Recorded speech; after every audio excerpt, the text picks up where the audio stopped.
Co-creators, how you doing? How you doing? How you doing? Hope you're having a wonderful, beautiful, fantastic, exciting day. Hope everything is going the way you want it to go. Decided to shoot this right quick while I got a few minutes in between my people. Anyway, my co-creators,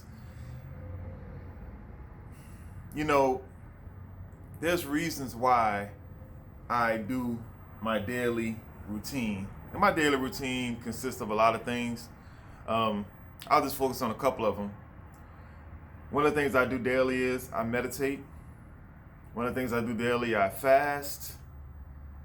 Probably about 20 hours a day, I'm fasting. I sit in silence beside meditation.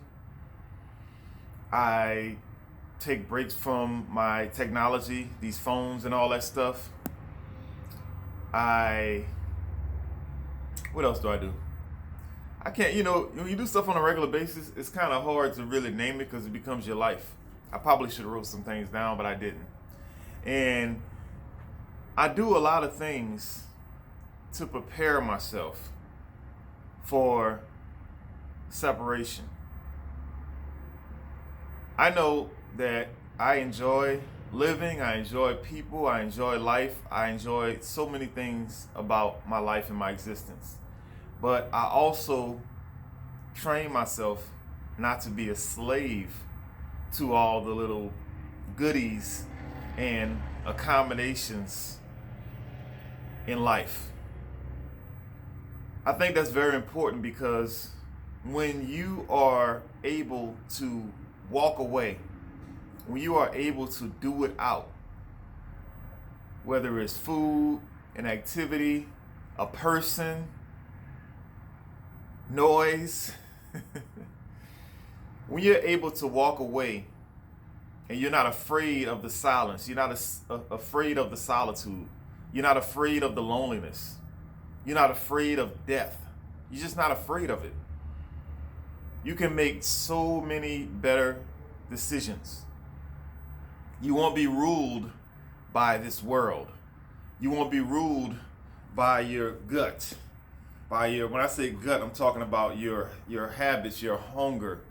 We all got parasites in us calling off all types of stuff, spiritual parasites and physical actual parasites in our bodies calling off all types of bad behaviors to continue. But when you train yourself to not have to indulge yourself all the time, like I said, your decisions become way better. You're not afraid to walk away. You're not going to put up with some craziness from some other people or from some government official or some all-knowing doctor or all these people that think they're God. You're not going to be afraid to say, no thank you. I don't subscribe. No thank you. I don't subscribe. You're not afraid to do it because you've been living a lifestyle of practicing with doing without. So, some people might say I'm a little extreme, and trust me, I'm not perfect. I'm not perfect. I struggle every day with trying to maintain my values.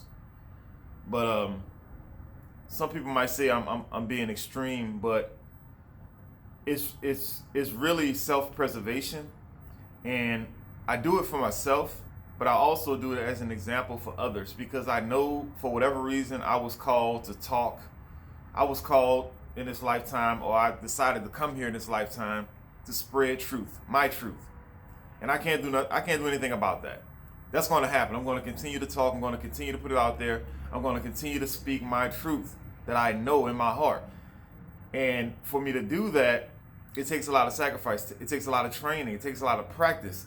And it's not just for me. What I'm thinking of what I do it for everyone else. Because I can walk off into the sunset and be like, I'm done. I can do that. I'm ready to do that. I don't want to do that, but I can. I'm ready to go and do whatever I got to do. I'm okay with it. So my main concern, other than my personal comfort, is you, the world, the people, the kids. That's my concern, folks. And people, some people that don't understand the bigger picture, they can't see the bigger picture because they've been sucked into the little picture so strongly.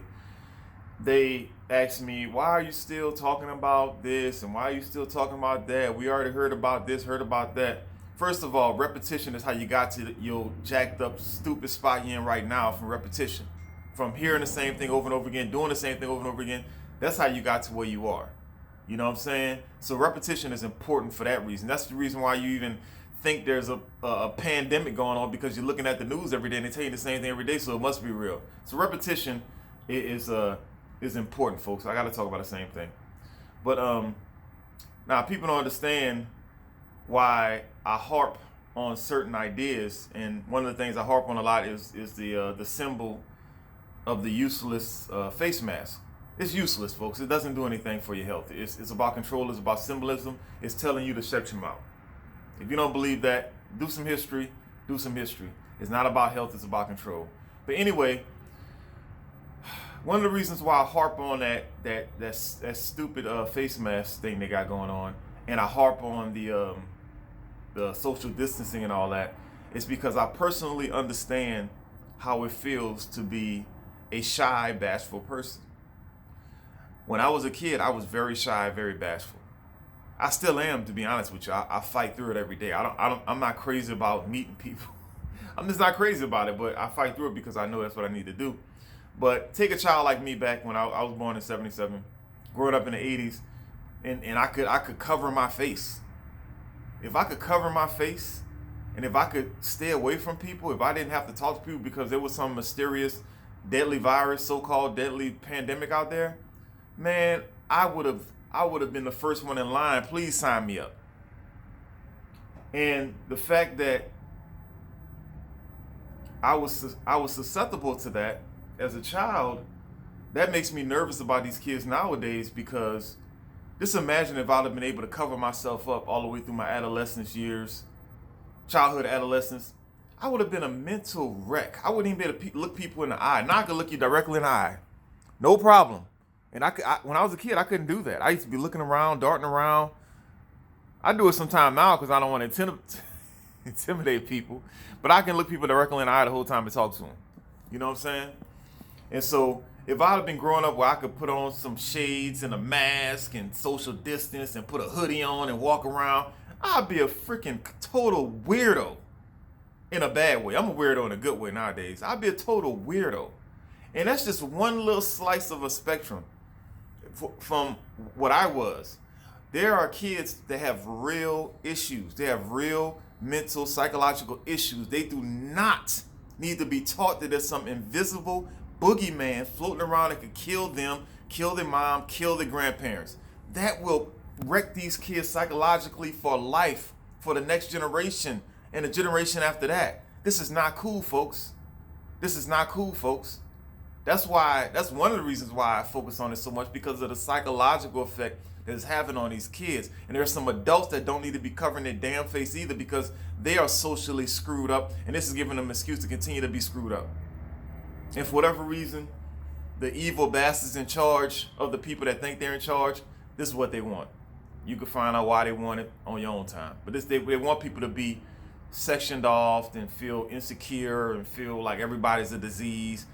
Cover up your smiles, cover up your facial expressions. It's heartbreaking. I was talking to a teacher the other day on one of my episodes, and I don't think we even said this on the air, but she was saying that because she works with small kids, and she was saying that when kids used to get upset, she could pull them to the side, hold their hands, get in their face, and talk to them and smile at them and use her physical expressions to calm them down and say it's gonna be all right, relax, But she said now she can't even do that because of the damn mask on their face, the mask on her face. She can't even communicate with her kids right. She can't even calm her kids down. She can't even give her kids that reassurance that they need. And that's so sad and dangerous, folks, for something that has a 99% recovery rate. Kids aren't affected at all by it. Parents aren't affected at all by it. Only sick, damn near dying parents and grandparents are affected by it. Sounds familiar? Yeah, sounds like the flu. Go figure. Happens every year. yet nobody's walking around looking like a damn surgeon. It's stupidity, folks. Anyway, so folks, it's not about just about me, because I'm good. I can say peace out to all of y'all. I'm good. I'm good. I'm secure in who I am. I have no worries. I can handle myself. I can walk off into the distance, into the wilderness, and I'll be fine. I've been preparing myself for that for years before I even knew what I was preparing myself for. So I'm good. So this is about humanity. This is a spiritual battle. This is a psychological battle. And I'm trying to address it as much as I can before it gets to a physical battle, because one day it will come to that if people don't start taking their power back and saying, okay, I'm not doing the silliness. I'm not going along with this. I didn't come to this planet to be walking around scared to breathe the damn air. That's ridiculous. That's stupid. That's stupidity. Has nothing to do with God. Has nothing to do with living. Has nothing to do with love. It's all fear-based BS. And we give into it over and over again because we've been, I guess it's propaganda. That's all it could be. Anyway, my co-creators, that's why I do what I do, and we need to practice doing without. Practice letting go. Do things on a daily basis where you will be okay if the lights went out today, if the internet went down today, if you couldn't leave out your house today for whatever reason, if you couldn't go get your favorite foods, you better start practicing so you can know how to survive when that stuff happens. And so you can make good decisions when those things are threatened. You know, everybody that's trying to, go and have a good time and watch their sports and eat their junk. Boy, you better start preparing yourself to not have a life with that so you can make good decisions. So you can protect your family and be wise instead of just looking around like a bloodhound and, I need this, I gotta have that. We a bunch of crackheads hooked on this crap, hooked on this technology, hooked on this food, hooked on this leisure, hooked on this laziness. We gotta start training ourselves to get out of it. We gotta practice being without. I'm not saying you gotta walk around, quiet and in a tomb all day, but you gotta practice being without. Anyway, folks, I gotta go. I gotta somebody come in, bring my stuff. I love you, my co-creators, and I will talk to you later. Bye-bye.